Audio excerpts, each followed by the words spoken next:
नमस्कार सभी श्रद्धालुगण, कैसे हैं आप लोग। आशा है सभी अच्छे होंगे।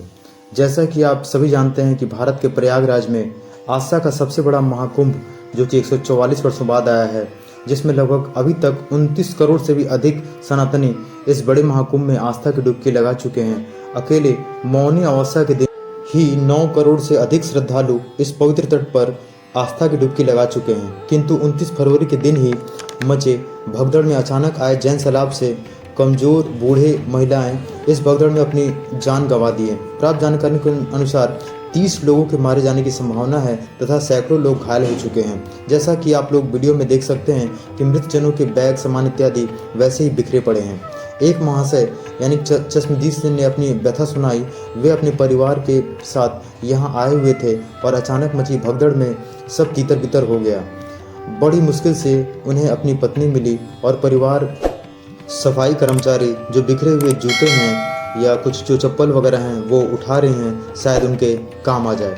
और यहाँ पर जो हमारे सामने चश्मदीद हैं वो बता रहे थे कि भगदड़ के समय एक ही तरफ से पूरा जन सैलाब आया और किस प्रकार से जो है 10 मिनट में ही जो है पूरा सामान जो है इधर उधर हो गया है और लोग एक दूसरे के ऊपर दबते चले गए।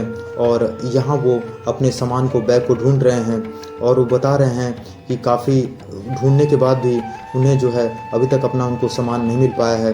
और किस प्रकार से आप देख सकते हैं कि चारों तरफ जो है सामान बिखरा हुआ है। और अभी सुबह के वक्त काफ़ी कोहरा है, काफ़ी धुंध जैसा माहौल है। 30 जनवरी की सुबह का वक्त है, अभी 5 बज रहे हैं और आप देख सकते हैं कि घने कोहरे में लोग जो हैं यहाँ पर डटे हुए हैं और अभी भी लोग आए जा रहे हैं क्योंकि यह आस्था का बहुत बड़ा महाकुंभ मेला है, जिसे कि हर जो है लोग परिवारजन चाहते हैं कि इसमें डुबकी लगाया जाए और अपने इस जन्म को सफल बनाया जाए। तो दोस्तों, आप भी आ सकते हैं और अगर आपके पास अगर सामान बहुत ज़्यादा है तो यही सोचें कि आपके पास सामान कम से कम हो ताकि वो आप यहाँ पर आ सकें और अपनी जो इस यात्रा को मंगलमय और सुखमय बना सकें। तो ये है संगम तट पर आप स्नान करने आएंगे, लेकिन किसी प्रकार की भी अप्रिय घटना से निपटने के लिए पूरा इंतजाम है। आपको बता दें कि अभी सुबह का वक्त है और 30 जनवरी के सुबह में काफ़ी ठंड थी और यहाँ पर कोहरे का माहौल था और लोग भी धीरे धीरे अपने सामान की तरफ बढ़ रहे थे। आपको बता दें कि अब 1 वे ट्रैफिक का इंतजाम किया गया है, यानी कि जाना एक तरफ से और आना दूसरी तरफ से, इस प्रकार की व्यवस्था की गई है।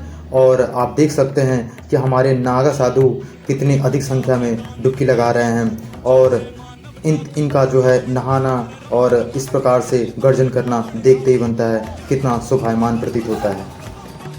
कि चौथे अमृत स्नान यानी कि 3 फरवरी बसंत पंचमी के दिन पर शासन की व्यवस्था कैसी है और यहाँ पर किस प्रकार की व्यवस्था की गई है। तो आपको बता दें कि अब प्रशासन फोर्स चप्पे चप्पे पर मुस्तैद दिख रहे हैं, लेकिन मैं आपसे यह कहना चाहूँगा कि अगर आप 3 फरवरी को होने वाले अमृत स्नान पर यहाँ आना चाहते हैं और अपने साथ बच्चे और वृद्धजन हैं तो कृपया करके इसे टाल दें और अगले अमृत स्नान यानी माघी पूर्णिमा 12 फरवरी को आना आपके लिए उत्तम रहेगा, सही रहेगा। आज 30 जनवरी के दिन लगभग 1 करोड़ श्रद्धालु संगम में डुबकी लगाए हैं और रोज़ के हिसाब से आज की भीड़ जो है सामान्य है और पुलिस प्रशासन की ओर से भी अब 1 वे और नियम लागू किया गया है, यानी एक तरफ से लोग आएंगे और दूसरी तरफ से जाने की व्यवस्था की गई है। यानी अब किसी प्रकार की भगदड़ से निपटने की चाक चौबंद व्यवस्था की गई है। इसकी मॉक ड्रिलिंग भी की जा रही है। अगर बसंत पंचमी यानी 3 जनवरी को भी करोड़ों सनातनी इस महाकुंभ में स्नान करने के लिए आते हैं तो उन्हें किसी प्रकार का भी दिक्कत नहीं होगी और कोई भी परेशानी नहीं होगी उन्हें। आप एक भारतीय हैं, इसका आपको प्राउड होना चाहिए, गर्व होना चाहिए कि आज पूरे ब्रह्मांड में भारत के महाकुंभ की चर्चा हो रही है।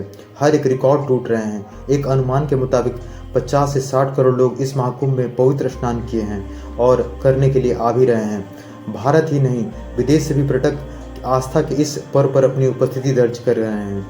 आज हर देश में भारत के इस महाकुंभ की चर्चा हो रही है, बातें हो रही हैं कि एक साथ इतने लोग एक जगह पर पावन डुबकी लगा रहे हैं। ओलंपिक खेलों से भी कई गुना ज़्यादा भीड़, किस प्रकार से भारत इसको मैनेज कर रहा है। आपको बता दें कि पूरे महाकुंभ का कंट्रोल अब भारतीय सेना के हाथों में सौंप दिया गया है। कहीं भी कोई भी अप्रिय घटना न हो, इससे निपटने के लिए अब सेना जो है इस कमान को संभाल ली है। दोस्तों, अगर देखा जाए तो भारत को 2 वर्गों में बांटा जा सकता है। इनमें मध्यम वर्गीय परिवार लगभग 145 करोड़ और दूसरे आते हैं वीआईपी पर्सन जो लगभग 10 लाख होंगे। तो इन वीआईपी लोगों को कहीं भी आने जाने में कोई रोक टोक नहीं है, कोई भी रुकावट नहीं है। इनमें आते हैं नेतागण, क्रिकेटर, एक्टर और बड़े बड़े साधु महात्मा, अखाड़े इत्यादि के लोग शामिल हैं। लेकिन जो मध्यम वर्गीय हैं इनके साथ सभी समस्याएं हैं। वे एक भीड़ का हिस्सा हैं। उन्हें हर जगह पर जांच परख करके ही एंट्री मिलती है।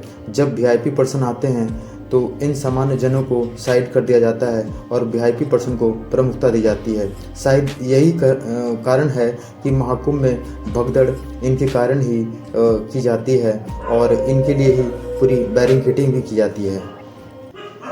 तो चलिए अब बात कर लेते हैं कि बचे हुए जो अमृत स्नान है, बसंत पंचमी, माघी पूर्णिमा और शिवरात्रि के दिन अगर आप अपने पूरे परिवार के साथ आ रहे हैं तो कुछ बातों का खास ख्याल रखें।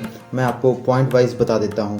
नंबर 1, आपके पास सामान कम से कम होना चाहिए। नंबर 2, आपको 20 से 25 किलोमीटर चलने के लिए तैयार रहना पड़ेगा। नंबर 3, आपको रास्ते से परिचित होना होगा कि कौन सा रास्ता किस तरफ जाता है। नंबर 4, आपके पास निकट के तट पर ही अमृत स्नान कीजिए, कहीं दूर मत जाइए। और नंबर 5, संगम नोच पर जाने की जल्दी न करें। यदि वहाँ भीड़ भाड़ है तो संगम नोच पर जाने से बचें। नंबर 6, अपने पास परिवारजनों के कांटेक्ट में रहने के लिए एक कीपैड फ़ोन रखें। नंबर 7, शांति बनाए रखें और अफवाहों पर कृपया ध्यान न दें। इस प्रकार से अपनी यह यात्रा सुखमय और मंगलमय कर सकते हैं। हम ऐसी कामना करते हैं। अगर आपने यहाँ तक वीडियो को देखा है तो एक लाइक कर दें और अगर आप इस चैनल पर नए हैं तो चैनल को सब्सक्राइब कर लीजिए, साथ ही दोस्तों में शेयर भी कीजिए। नमस्कार आप सभी श्रद्धालुओं को। हर हर गंगे, हर हर महादेव। चलिए हम अब श्रद्धालु जनों को कुछ यहाँ के भव्य प्रयागराज का भव्य दर्शन करवाते हैं। आइए देखते हैं। तो ये पीपा पुल है आपके सामने में और जो लोग सुबह सुबह आए हुए हैं यहाँ वो आगे की तरफ बढ़ रहे हैं और यहाँ पर देखिए चाक चौबंद व्यवस्था, सेना की टुकड़ियाँ आपको दिखाई दे रही होंगी दोस्तों। और इस तरफ देखिए तो लोग जो हैं, लोग बाग अपने स्नान के लिए आगे की तरफ बढ़ रहे हैं। और सड़क पे बैठे भूखे नंगे, धर्म जात के नाम पे दंगे, गंगा जमुना साफ नहीं हुई पर हर बात पे हर हर गंगे।